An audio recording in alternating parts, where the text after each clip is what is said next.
Zabola inguruko paisaia ederraren aurrean altxatzen da Eskoriatza eta Aramaio arteko HT-aren hormigoizko trenbidea. Induzpeko tunela atzean utzi eta Atxetarri eta Karraspain zeharkatuta irits daiteke Udalaitz tunelaren ahora.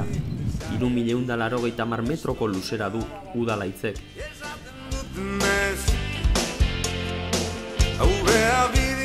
Gasteiz eta Bilboko arteko tunel hauetan ordea, Adifek ez ditu bete Europako Batasunak ezarritako baldintzak. Hain zuzen ere, trenbidetako tuneletako segurtasunari dagozkionak.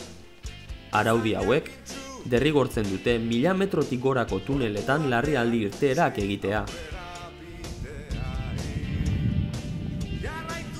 Berriak egiaztatu ahal izan duenez, Udalaitzeko tunelean, egun, ez dago inolako tunel larrialdi irteerarik, guztira 3 egon beharko luketenean.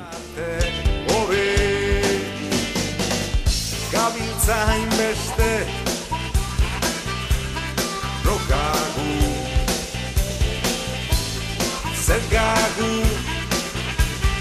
euskotarrak gagu ez dela eoki egunak ematia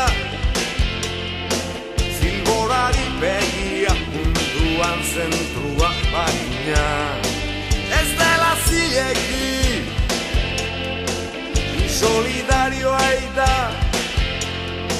traban ibiltzia ezberdintasun. Andoain eta Urnieta lotzen dituen trenbidean aldiz, Buruntzako tunelaren sarreran, badago larrialdi irteera bat.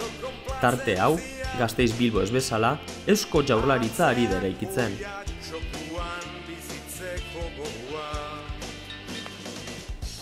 Berria galdetuta, Adifek gogoratu du, Gasteiz eta Bilbo arteko tuneletako obren tramitea martxan zela, Europa Batasuneko araudia onartu zenerako. Beraz, Adifek eraikitako linea horretako tunel hauetan ez da zertan aplikatu araudi berria, baizik eta zaharra, eta zaharrak ez zuen zehazten larrialdi irteeren artean gomendatutako distantziarik. Hala baina, Jaurlaritzak garai berean egindako itsasondoko tunelean kontrako erabakia hartu zuen, segurtasuna hobetsiz. Hau da, larrialdi irteerak egitea.